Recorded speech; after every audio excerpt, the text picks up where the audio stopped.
Les affaires publiques n'ont plus de secret pour lui. Les vrais enjeux. Les vraies questions.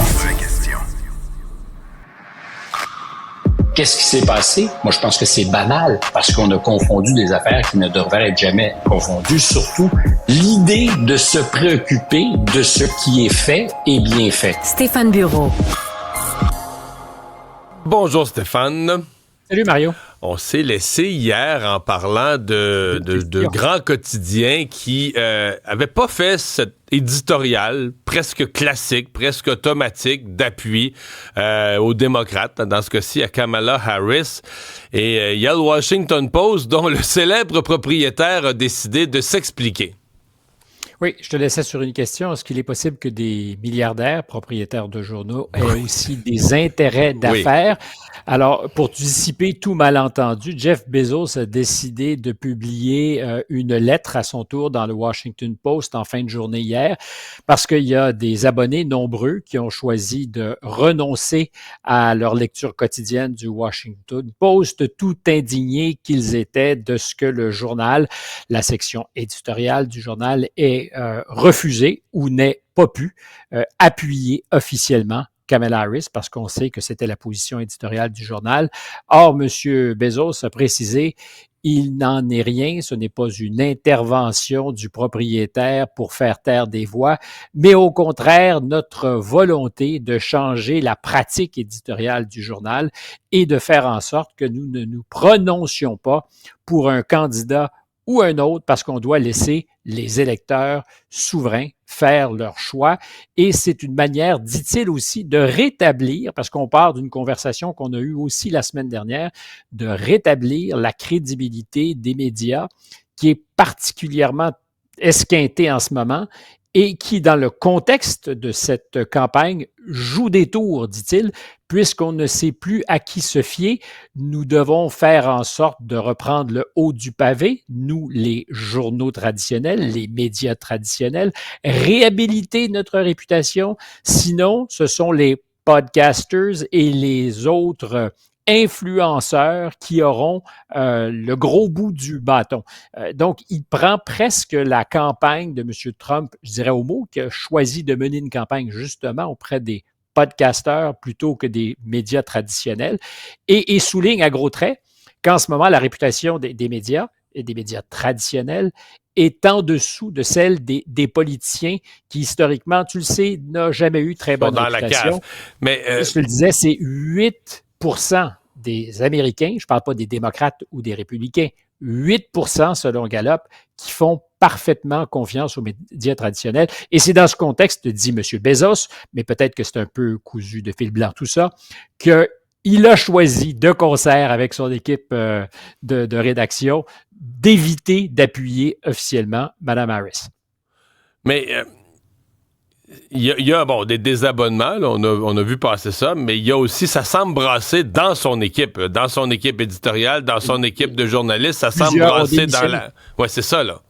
Plusieurs ont démissionné en disant que c'était de l'ingérence. Alors, je te parlais hier de certains chroniqueurs, Robert Kagan en est un, une autre collaboratrice aussi qui fait de la radio à NPR, Michelle Norris.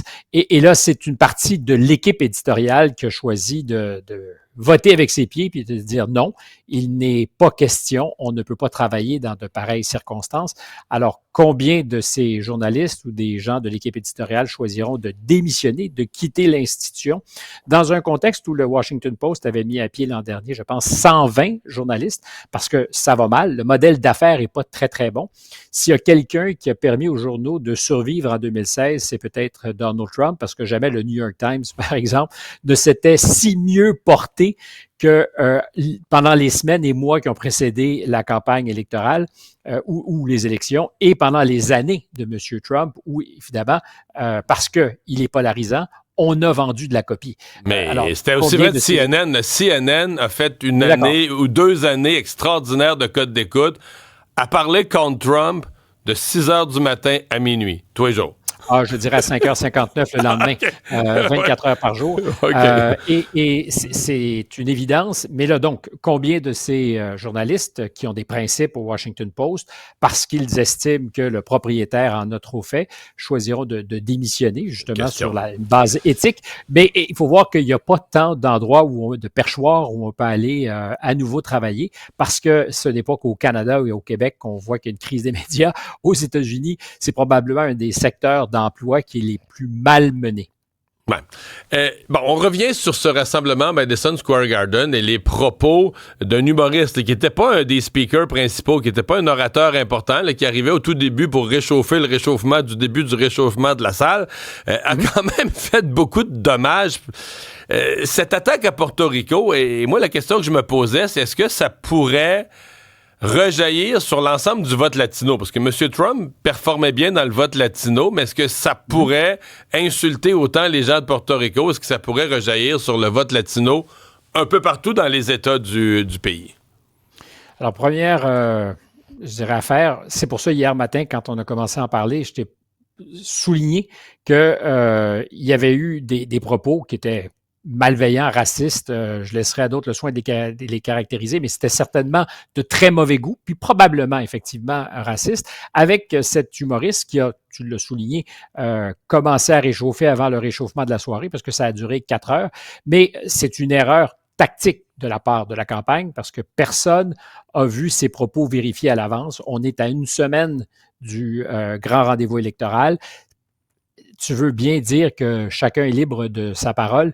Il reste que c'est un événement qui, par définition, est un point d'orgue pour la campagne de M. Trump. Et Stéphane, quand la campagne où M. Trump dit « je me dissocie des propos », parle-en au camp du oui puis des Yvette là, au référendum ici au Québec. Il n'y a rien de plus difficile que de dissocier de quelque chose qui s'est produit dans un rassemblement où toi, tu as offert le micro à des gens. C'est ce que je te dis. C'est-à-dire qu'en amont, on a fait absolument... on n'a posé aucune question à personne. On n'a absolument pas contrôlé. On n'a pas vérifié ce que les gens allaient dire. Est-ce que c'est catastrophique? On pourra en parler dans un instant, mais c'est ça parce que on a beaucoup tourné ça autour du gag sur Porto Rico, qui était une espèce d'île de déchets au large. Et ça vient recouper une partie de l'actualité parce qu'il y a de vrais enjeux à Porto Rico en ce moment, c'est-à-dire que le service des ordures, et il y a des citoyens, des journalistes qui ont rapporté qu'à Porto Rico, il y avait un enjeu avec les ordures. Mais au-delà de ça, évidemment, c'est ce que ça laissait entendre de ce que sont les portoricains, qui est évidemment inadmissible. Mais c'est aussi une partie de la soirée où, d'abord, il y avait beaucoup d'hommes au microphone. Alors, c'est pas un reproche en soi, d'autant que c'est une partie de la stratégie de M. Trump que de viser les hommes et les jeunes hommes, de les mobiliser, de les amener à voter. C'était un ton. Et ce qui l'a le plus symbolisé, le plus cristallisé, c'est les gags de mauvais goût de ce jeune homme. Alors, la question, est-ce que ça va avoir un impact? Ça a en tout cas permis aux démocrates depuis dimanche dans la nuit, puis hier matin, on s'en parlait, on était au tout début de ce phénomène, disons, de boule de neige qui est en train de se former. Je vois qu'ils ont, et ils ont parfaitement raison, c'est parfaitement légitime, et particulièrement à une semaine, ils ont là une poignée à laquelle ils sont vraiment accrochés, ils vont enfoncer le clou. Je pense que Mme Harris, ce soir, qui a un discours à Washington, à peu près là où était M. Trump le 6 janvier 2021, quand il a fouetté ses troupes et qu'elles se sont retrouvées au Capitole. Mme Harris, ça ne s'est pas décidé dans les 24 dernières heures, mais a choisi un moment important et un lieu symbolique pour ramener tous les enjeux que depuis une semaine, elle a martelé sur les risques de dérive autoritaire, sur la tentation fasciste, toutes ces choses. Alors, Talleyrand, tu le sais, avait dit tout ce qui est excessif finit par être insignifiant. J'en suis, c'est-à-dire que le parallèle entre l'événement de dimanche et le rassemblement fasciste, disons-le, de 1939, il est un peu gros, mais il y a plein de questions qui se posent. À ce jour, cette ritournelle de attention, danger, fascisme, ça n'a pas vraiment nui à M. Trump. Ça a certainement solidifié la base démocrate. Ça leur a fait plaisir, puis ils ont parfaitement raison, c'est un argument, mais ça n'a pas nui. Est-ce qu'ils ne se sont pas un peu tirés dans le pied dimanche en étant peu ou pas disciplinés? Est-ce que c'est une erreur tactique? Je pense qu'il n'y a aucun doute, c'en est une. Dans les circonstances, ça reflète peut-être une confiance grande de M. Trump et de ses troupes parce qu'ils ont vu qu'il y avait quelque chose comme un petit vent de dos, que les sondages, même si ça ne bouge pas beaucoup, les favorisaient un peu. Ça peut dénoter quelque chose comme une arrogance. Et à une semaine, tu le sais, tu as fait des campagnes, c'est pas le temps d'échapper la balle. Tu parles de sentiments peut-être dans le camp Trump de gagner. Concluons avec ça. Moi, je suis ça quand même d'assez près. Là. Tout ce qui est marché financier, tout ce qui est bourse, semble avoir... C'est parce que la bourse ne fait que ça, anticiper la compagnie qui va faire des profits le mois prochain puis l'année prochaine. Et là, la bourse semble avoir complètement anticipé que Trump va gagner, là. Absolument. Dans la mesure où on fait confiance à ceux qui prennent des décisions d'investissement, les marchés financiers, puis quand on parle des marchés financiers, je n'en veux pas qu'au marché des actions. C'est vrai pour le cours de l'or. Cours de l'or qui est à la hausse parce qu'on pense qu'il y aura peut-être de l'inflation. Les politiques de M. Trump, c'est d'ailleurs un des grands paradoxes de cette campagne.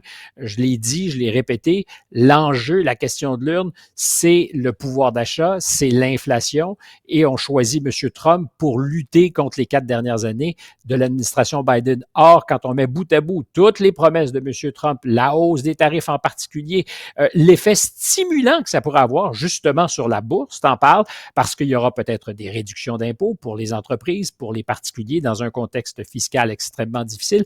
Tout ça, ça risque d'être inflationniste. Et quand on regarde les marchés, on voit que depuis 1 mois et demi, ça a beaucoup bougé, ça s'est positionné comme si, et non pas comme si, ça s'est positionné en vue d'une victoire républicaine de M. Trump. Et c'est, je le répète, vrai sur à peu près toutes les catégories d'actifs. Le marché pense que c'est une victoire Trump. Incluant les actions, on va conclure avec ça, mais les actions de sa propre compagnie là, de communication qui possède Truth Social, qui était après le débat, le débat qu'il avait perdu contre Harris, là, l'action était passée de 50$, elle était descendue en bas de 20, même quelques jours en bas de 15$.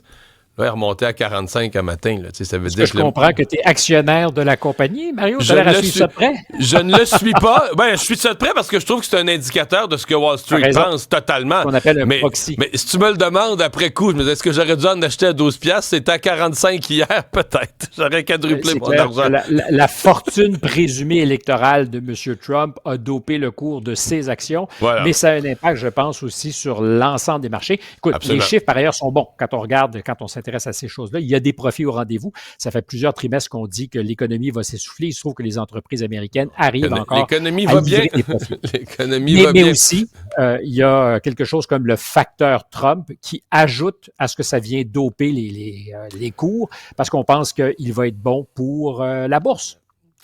Merci Stéphane. À demain. À demain.